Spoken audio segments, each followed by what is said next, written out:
नमस्कार जी। तो अभी हम इस वीडियो में आप लोगों को बताने वाले हैं क्लास 10th मंथली एग्जाम मई 2024 का। यहाँ पे देख सकते हैं साइंस का वायर प्रश्न पत्र। जी हाँ दोस्तों, जैसे कि आप सभी लोग जानते हैं कि आप लोगों का 27 मई से आप लोग का एग्जाम जो है स्टार्ट हो चुका है 10th क्लास का मई मासिक परीक्षा का। ठीक है, तो 27 को आप लोग का हिंदी और संस्कृत का पेपर था जो कंप्लीट हो गया। और यहाँ पे आप देख सकते हैं अब साइंस का पेपर आप लोग का जो होगा ये 28 मई के दिन आप लोग का साइंस का पेपर होगा। तो यहाँ पे वायरल प्रश्न पत्र इसका लेकर आ चुके हैं। ठीक है, तो चलिए पूरा अच्छी तरीके से इसका ऑब्जेक्टिव सेक्टिव सब कुछ करते हैं। ठीक है, उससे पहले आपसे एक रिक्वेस्ट करेंगे, चैनल पे यदि आप नए हैं तो चैनल को आप लोग जरूर सब्सक्राइब कर लीजिएगा, ताकि और भी जितना सब्जेक्ट का एग्जाम हो सब में आपके साथ रहेंगे, आपके साथ खड़े रहेंगे, सब में आप लोग को हेल्प मिलेगा यहाँ से। ठीक है, चलिए, और आपको टाइमिंग बता दें एग्जाम में, वो 1 घंटे 30 मिनट यानी 1.5 घंटा का मिलेगा। और यहाँ पे आपको बीसी कोड बता देते 112 रहेगा टोटल आपका। चलिए दोस्तों, तो यहाँ पे आप लोग देखिए 1 से 30 तक ऑब्जेक्टिव क्वेश्चन रहेंगे, आपको 25 क्वेश्चन का आंसर करना होगा। ठीक है, तो चलिए यहाँ पे हम 30 क्वेश्चन का आपको आंसर बताएंगे। ठीक है, तो पहला क्वेश्चन कहता है कि संघन माध्यम से विरल माध्यम में जाती हुई किरण अविलंब से हो जाती है। तो अविलंब से क्या हो जाती है, तो ये आपका दूर हो जाती है। ऑप्शन भी बिल्कुल यहाँ पे राइट आंसर हो जाएगा। ठीक है, चलिए दूसरा क्वेश्चन है, फोकस से ध्रुव की ओर जाने पर अवतल दर्पण में आवर्धन क्या होता है। तो अवतल दर्पण में जो आवर्धन होता है ये घटता है प्यारा साथियों, घटता है। दो का बिल्कुल सही आंसर यहाँ पे सी हो जाएगा। चलिए अगले क्वेश्चन की तरफ बढ़ते हैं। क्वेश्चन करता है दाढ़ी बनाने के दर्पण की क्रिया सही होने के लिए उचित शर्त है। तो क्या है जी, तो बड़ी वक्रता त्रिज्या। क्या है जी, बड़ी वक्रता त्रिज्या। 3 का बिल्कुल सही आंसर आपका सी हो जाएगा। 4 नंबर क्वेश्चन है, अपवर्तनांक का रंग पर निर्भर करना क्या कहलाता है। मतलब अपवर्तनांक का रंग पर निर्भर करना कहलाता है या क्या कहलाता है। तो 4 का बिल्कुल सही आंसर आप लोग नोट कीजिएगा, वर्विक्षेपण कहलाता है, जिसको इंग्लिश में डिस्पर्सन बोलते हैं। ठीक है, चलिए अगला क्वेश्चन आ जाता है। यहाँ पे देखिएगा क्वेश्चन क्या कहता है कि कांच की अवतल लेंस की वायु में शक्ति होती है। तो कांच के अवतल लेंस की वायु में जो शक्ति होती है ये होती है, नोट करेंगे, ऋणात्मक होती है, निगेटिव होती है। ठीक है, वहीं ऋणात्मक। ठीक है, छठा क्वेश्चन है, उत्तल दर्पण द्वारा बना प्रतिबिंब होता है। प्यारे साथी आपको बता दें, सब लोग जानते हैं, नहीं जानते हैं तो यहाँ पे आप लोग याद कर लीजिए, गर्दा मचा देना है आपको। ठीक है, ये अवतल दर्पण द्वारा बना प्रतिबिंब जो होता है ये हमेशा सीधा होता है। क्या होता है जी, हमेशा सीधा होता है। ठीक है, चलिए अगला क्वेश्चन आ जाता है आपके स्क्रीन पे। कहता है क्वेश्चन कि किसी लेंस के आवर्धन का एसआई मात्रक निम्नलिखित में कौन है। तो किसी लेंस के आवर्धन का एसआई मात्रक निम्नलिखित में कौन है। तो ये है आपका बिल्कुल मात्रक विहीन है। कौन है जी, यूनिटलेस है यानी मात्रक विहीन। अगला क्वेश्चन आ जाता है कि निम्नलिखित में किस लेंस को अपसारी लेंस भी कहते हैं। तो किस लेंस को जी, तो अवतल लेंस को अपसारी लेंस भी कहते हैं। ठीक है, कॉन्वेक्स लेंस। ठीक है, चलिए 9 नंबर क्वेश्चन आपके स्क्रीन पे है कि विशालक शीशा होता है। तो विशालक शीशा जो है ना जी, ये होता है आपका, नोट कीजिएगा आप लोग, उत्तल दर्पण यानी कॉन्वेक्स मिरर। विशालक शीशा होता है उत्तल दर्पण। 10 नंबर क्वेश्चन है कि कांच के प्रिज्म में किस रंग का विचलन न्यूनतम होता है। आपको बता दें कांच के किस प्रिज्म में कांच के प्रिज्म में किस रंग का विचलन न्यूनतम होता है। तो ये होता है, आप लोग नोट कीजिएगा, लाल रंग का। ठीक है, रेड रंग। ठीक है, चलिए अगला क्वेश्चन आ जाता है, निम्नलिखित में कौन लवण है। प्यारे साथियों, निम्नलिखित में कौन लवण है आपको बताया है। तो यहाँ पे देख लीजिए कि K2SO4 जो है ये आपका क्या है, तो लवण है। आपको थोड़ा सा हम बोलने का तरीका हमारा थोड़ा सा कैजुअल होगा, बट आप लोग को हम सोचते हैं कि थोड़ा सा देखिए, स्टडी जो है ना इसको हम लोग थोड़ा फनी वे से पढ़ते हैं, तब जाके थोड़ा सा अच्छा भी लगता है। अब बस ऐसे भूत जैसे पढ़ते गए और आंसर बता देंगे तो इंटरेस्ट नहीं होता है। थोड़ा सा कभी कुछ अलग करके हम आप लोग के लिए कोशिश करते हैं बोलने का। ठीक है, तो आप लोग समझ सकते हैं। चलिए, तो 11 का नोट कीजिएगा, बिल्कुल ए आपका राइट आंसर हो जाएगा। 12 नंबर क्वेश्चन है, निम्नलिखित में कौन विस्थापन अभिक्रिया का उदाहरण है। तो ये है जी आपका बिल्कुल Fe बी इसका राइट हो जाएगा आंसर। Fe प्लस CuSO4 अभिक्रिया FeSO4 प्लस Cu। 12 का बिल्कुल नोट करेंगे, आपका राइट आंसर भी हो जाएगा। 13 नंबर क्वेश्चन आपके स्क्रीन पे है। कहता है क्वेश्चन की बूझा हुआ चूना का रासायनिक सूत्र। हाई लीजिए ना, इतना ज़्यादा इजी है। बूझा हुआ चूना का रासायनिक सूत्र सब लोग नहीं जानते हैं जी, नहीं जानते हैं तो यहाँ पे जान लीजिए, CaOH2 के होल्ट है। ठीक है, चलिए 13 नंबर कंप्लीट हुआ।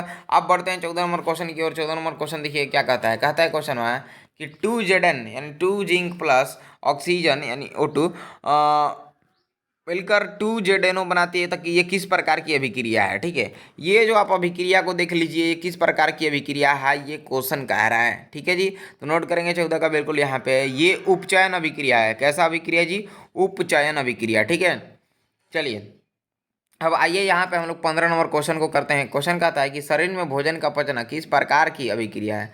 देखिए प्यारे साथियों, शरीर में भोजन का पचना किस प्रकार की अभिक्रिया है, तो ये है, आप लोग बिल्कुल याद रखिएगा, उपचयन अभिक्रिया है। ऑक्सीडेशन, उपचयन को क्या बोलते हैं, ऑक्सीडेशन बोलते हैं, ठीक है। तो उपचयन अभिक्रिया है, ठीक है। 16 नंबर देख लीजिए कि निम्नलिखित में कौन सा समीकरण संतुलित नहीं है, सॉरी, निम्नलिखित में कौन सा समीकरण संतुलित नहीं है, तो ये है आपका, बिल्कुल नोट करेंगे, H2+O2 विक्रिया H2O, ठीक है। बिल्कुल यहाँ पे 16 का सही आंसर आपका ए हो जाएगा, ठीक है। चलिए आइए यहाँ पे देखते हैं 17 नंबर क्वेश्चन क्या कहता है। क्वेश्चन कहता है कार्बन डाइऑक्साइड जल से अभिक्रिया करके बनाता है। तो कार्बन डाइऑक्साइड जो है ये जल से अभिक्रिया करके कार्बोनिक अम्ल बनाता है। 17 का बिल्कुल सही आंसर यहाँ पे सी हो जाएगा, ठीक है। चलिए आइए अब यहाँ पे अगले क्वेश्चन की तरफ बढ़ते हैं। 18 नंबर क्वेश्चन क्या कहता है, यहाँ पे आप लोग गौर कीजिएगा, ठीक है। एक चीज़ आपको बता दें प्यारे साथियों, अभी ही बता देते हैं सभी छात्रों को, आप लोग को ओरिजिनल क्वेश्चन पेपर यहाँ पे हम लिख देते हैं। ओरिजिनल क्वेश्चन पेपर का आप लोगों को PDF हम बिल्कुल फ्री में देंगे, ठीक है। उसके लिए सिंपली आप लोगों को कुछ करना नहीं है, बस चैनल को आप लोगों को सब्सक्राइब कर लेना है, अभी तक चैनल को सब्सक्राइब नहीं किया तो, और घंटी को दबा पर ऑल पर सेट कर लेना है दबाकर, ठीक है। तो जल्दी से चैनल को सब्सक्राइब करके ऑल पर सेट कर लीजिए घंटी को, और उसके बाद से आप लोगों को बिल्कुल भी PDF हम आपको देंगे, ठीक है, विश्वास रखिए। वीडियो के डिस्क्रिप्शन बॉक्स में जाइए, व्हाट्सअप ग्रुप का एक लिंक मिलेगा, उस लिंक को क्लिक करके आप लोग ज्वाइन हो जाइए, वहाँ पर आप लोगों को PDF इसका मिल जाएगा, ठीक है। चलिए अब यहाँ पे आइए देखते हैं 18 को, किसी ताज़ा तेल को बहुत दिनों तक सुरक्षित रखने के लिए निम्न में से किस गैस का उपयोग किया जा सकता है। चलिए तो यहाँ पे नोट करेंगे आप लोग, बिल्कुल किया जा सकता है नाइट्रोजन गैस का, ठीक है। ऑप्शन में बिल्कुल राइट हो जाएगा। नाइट्रोजन गैस का सूत्र N2O, ठीक है। चलिए चलिए यहाँ पे आइए, जिस न्यूनतम ताप पर कोई पदार्थ जलना प्रारंभ करता है उसे कहते हैं, तो उसको क्या कहते हैं जी, सुनिए यहाँ पे, उसको हम लोग कहते हैं ज्वलन तापमान कहते हैं, ज्वलन तापमान। और इसका बिल्कुल सही आंसर यहाँ पे सी हो जाएगा। 20 नंबर क्वेश्चन है कि निम्नलिखित में किसका pH सबसे अधिक क्षारीय श्रेणी में होगा। 4 गो ऑप्शनवा दिए गया है, इस यही में से कह रहा है कि निम्नलिखित में, यानी 4 गो ऑप्शनवा में किसका pH सबसे अधिक क्षारीय श्रेणी में होगा, ठीक है। तो किसका जी, तो यहाँ पे नोट करेंगे आप लोग आंसू का, ठीक है। ऑप्शन है बिल्कुल ए राइट आंसर हो जाएगा, ठीक है। 21 नंबर क्वेश्चन है, अंडाणु निषेचित होता है। तो अंडाणु जो है ये फेलोपियन नलिका में, यानी कि फेलोपियन ट्यूब में आपका ये निषेचित होता है, कौन जी, अंडाणु। इसी प्रकार अगला क्वेश्चन आपके स्क्रीन पे आ जाता है। क्वेश्चन क्या कहता है, ध्यान से देखिएगा आप लोग, कि द्विखंडन पाया जाता है। प्यारे साथियों, द्विखंडन जो है ये पाया जाता है आपका जीवाणु में पाया जाता है। बहुत लोग क्या कहते हैं कि अमीबा में बोलते हैं, लेकिन देखिए द्विखंडन जो पाया जाता है ये जीवाणु में पाया जाता है, ठीक है। 22 का बिल्कुल सही आंसर भी हो जाएगा। 23 नंबर क्वेश्चन है कि निम्नलिखित में किसे बर्थ हार्मोन कहा जाता है। निम्नलिखित में किसे बर्थ हार्मोन कहा जाता है, तो ये ऑक्सीटोसिन को कहा जाता है, ठीक है, ऑक्सीटोसिन। 23 का बिल्कुल सही आंसर सी हो जाएगा। 24 नंबर क्वेश्चन है कि कुटपाद पाया जाता है। कुटपाद जो है ये पाया जाता है आपका बिल्कुल अमीबा में पाया जाता है कुटपाद, ठीक है।